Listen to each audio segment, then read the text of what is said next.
Welcome to another Hayley-Roxanna crafts video on crocheting. In this video I am going to show you how to do the popcorn stitch and the bobble stitch, both of which are raised stitches that add texture to your crochet projects.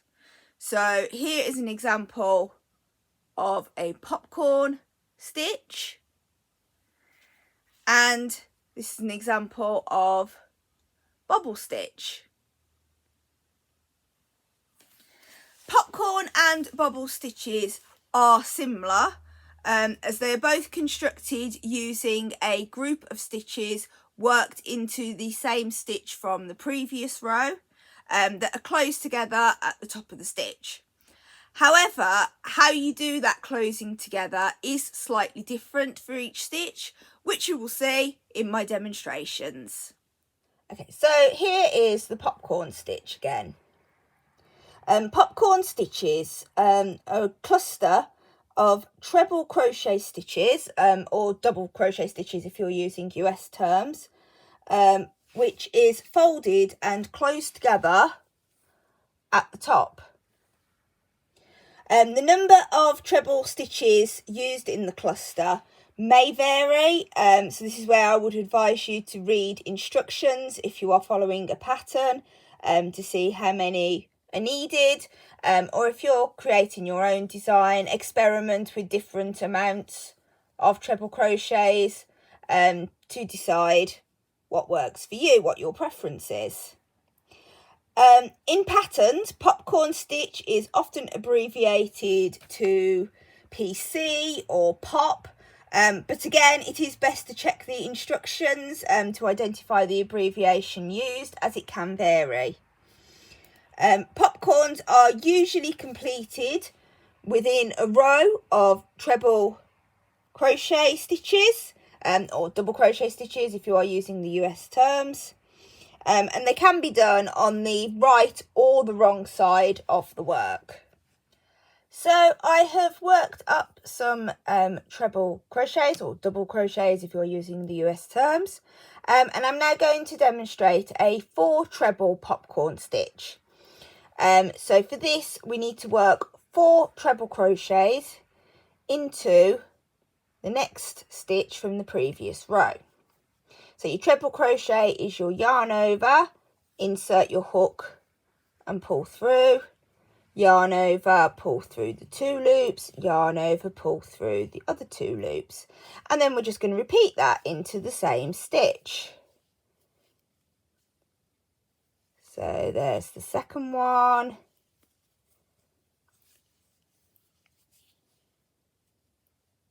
The third one. And the 4th one. Okay. And then we need to just pull that loop up a bit, just to make sure that it doesn't disappear, and undo your stitches and take our hook out. And then we're going to go back to the first of those 4 stitches. So you can just count on top, 1, 2, 3, 4. Insert your hook like so. From front to back. So this is if you are working on the right side of your work. Then you just pick up that loop that you left and just pull it through. Like so. And there's a 4 treble popcorn, and then you can just carry on with your standard treble crochets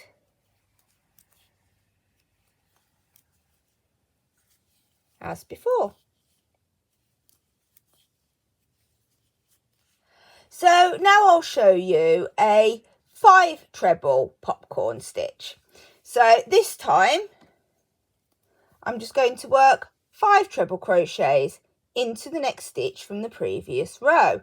So yarn over, insert hook and pull through, yarn over, pull through 2, yarn over, pull through 2, and repeat that until you have got 5 stitches in this same stitch from the previous row.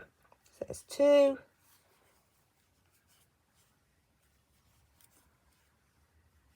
3,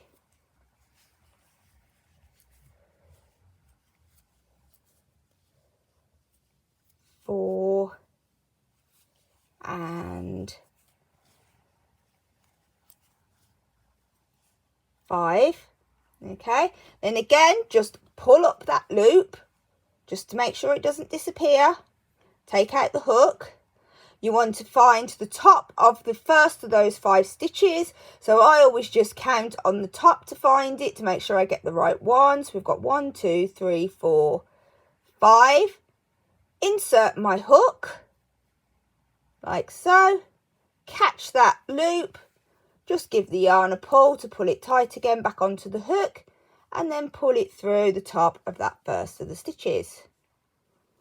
And there is a 5 treble popcorn stitch, and then again you can just carry on doing your other treble stitches for the row as normal.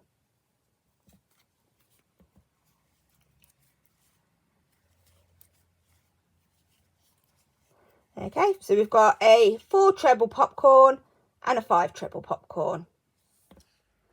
Now, if I want to work a popcorn stitch and I'm working on the wrong side of my project, then we do have to do something slightly different when it comes to actually closing the popcorn stitch. So I will do another 5 treble popcorn stitch. So I'm going to work 5 trebles into the next stitch from the previous row, just like I did before. 3,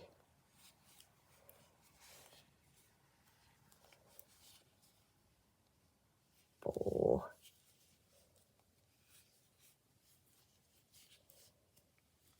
5.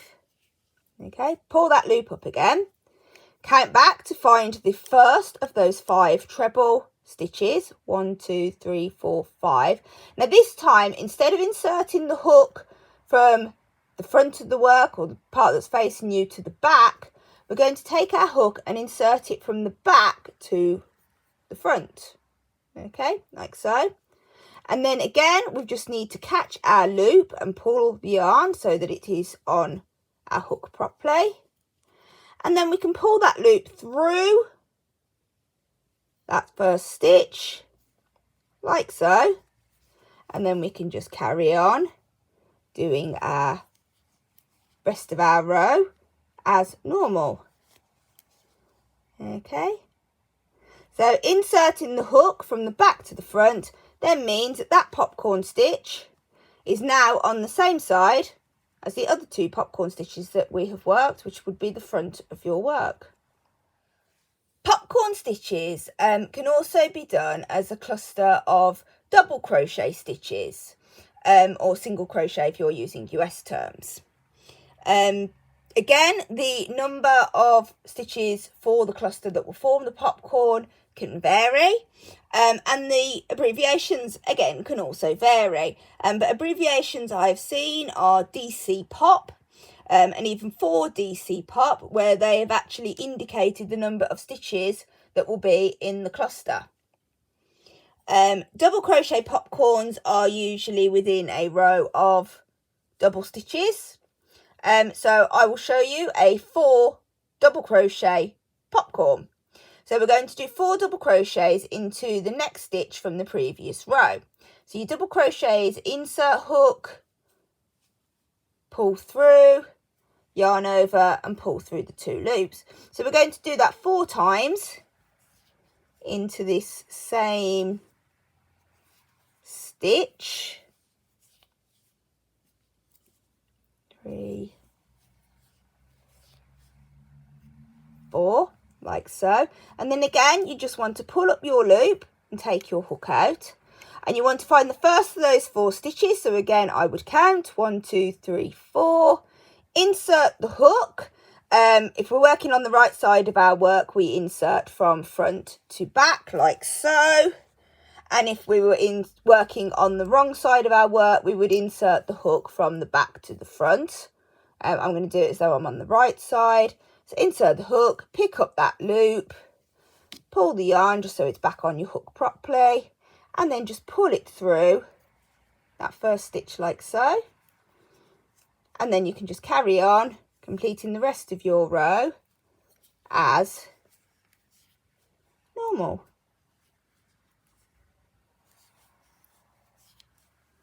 Okay, so that gives you a 4 double crochet popcorn.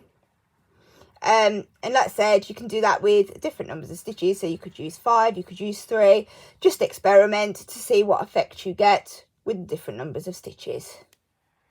So here's the example of a bobble stitch again.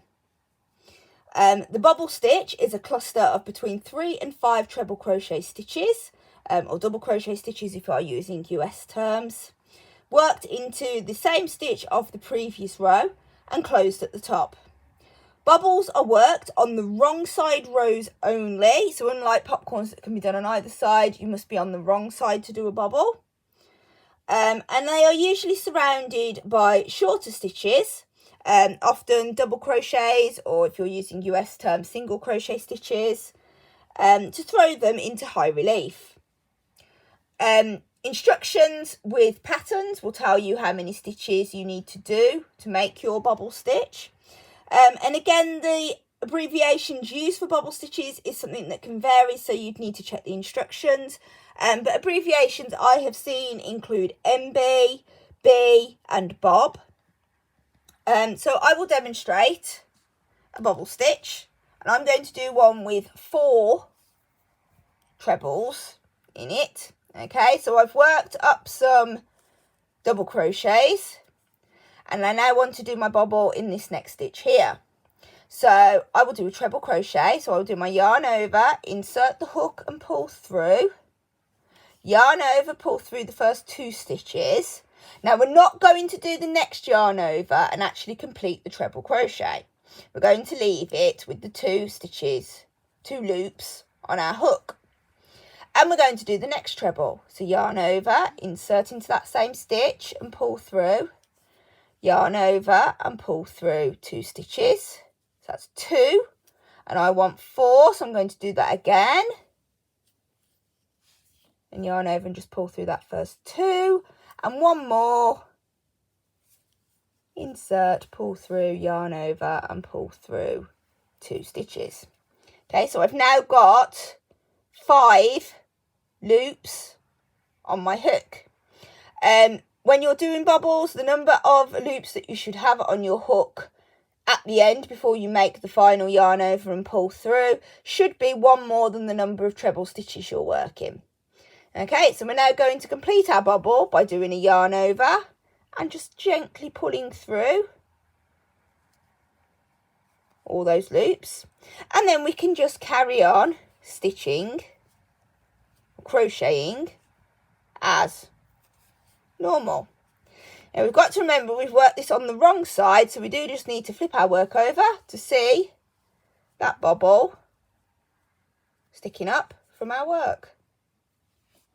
So bobbles are sometimes completed in a different colour to the surrounding stitches, such as here on the fall into autumn blanket crochet along that I'm currently working on.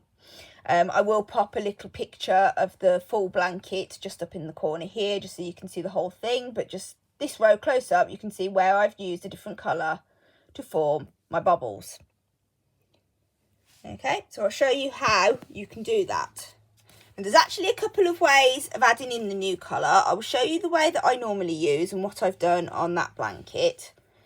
So if I take this piece back, and I am actually 2 stitches away from where I want to put my bobble stitch. I want my bobble stitch here.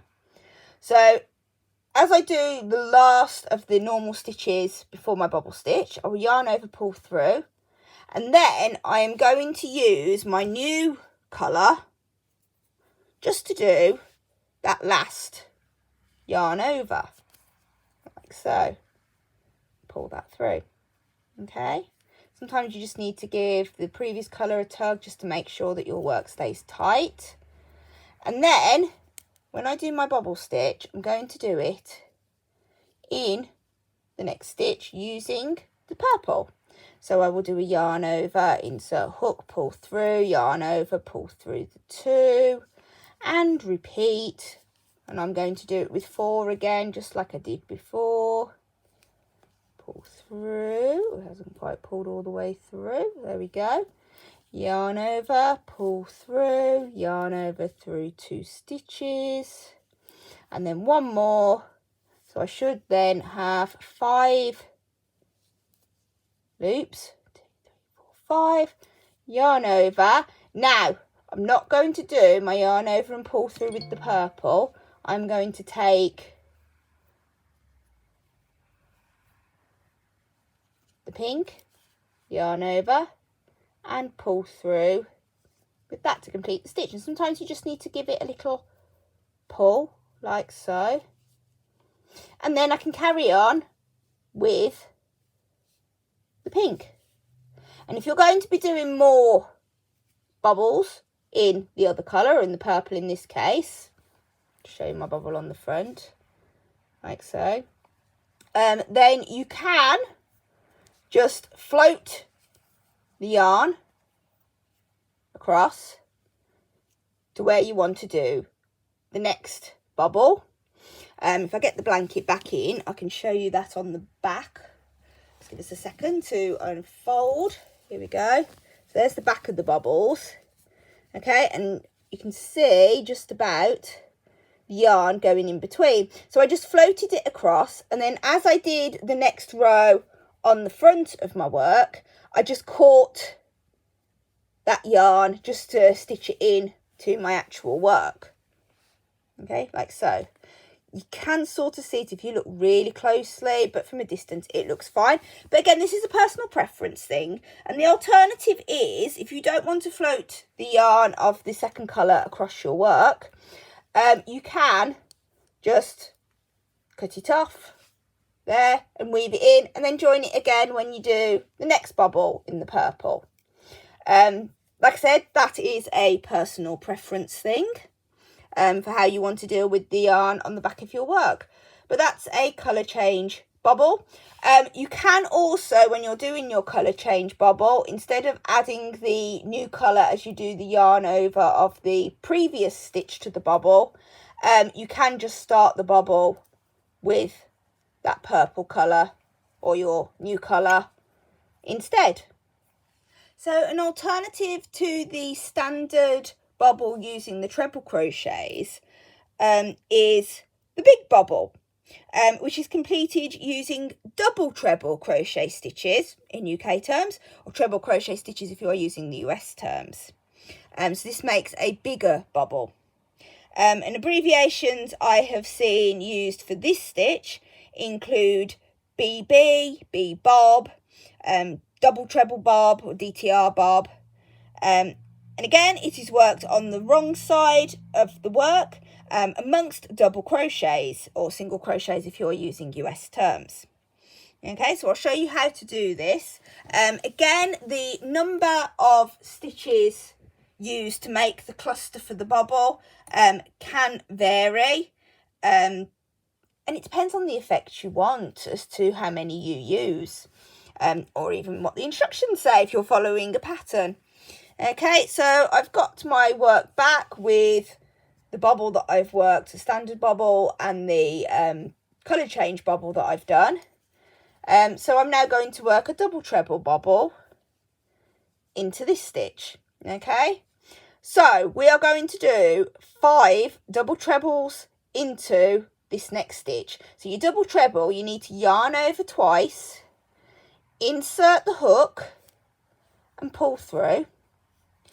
We yarn over and pull through 2 stitches, and we yarn over and pull through the next 2 stitches. And then normally to complete a double treble, you yarn over and pull through these 2, but as we are making a bubble, we're not going to do that. We're just going to leave those on our hook, those 2 loops. We are then going to do another double treble. So repeat that again. 2 yarn overs, insert, pull through the 2 loops, yarn over, pull through 2 loops. So we've now got 3 loops on our hook, and we're going to repeat. So this is our 3rd one. And just like with the normal bubble, your hook can get a bit crowded with all those loops. So you just have to try and manage them, make sure you're not pulling through the wrong ones. So this is our 4th of the double trebles. Okay, so we want one more.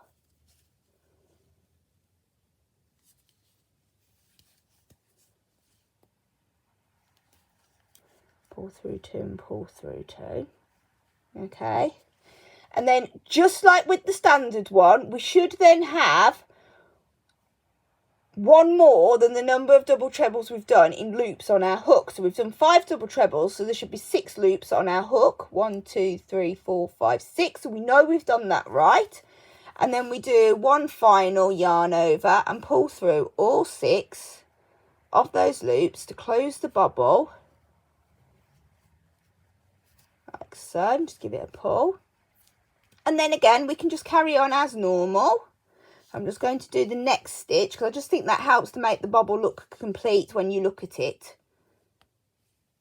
Okay, like so. So if we turn our work round, we can now see that big bobble on the front of our work.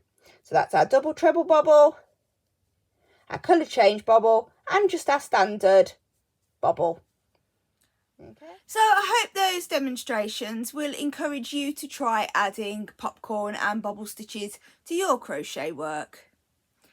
I will put information about the projects I have shown in this video in the description below, along with links to any items that I have used in this video. If you have any questions, please pop them in the comments and I'll do my best to answer them for you. Thank you for watching and I'll see you next time. Bye!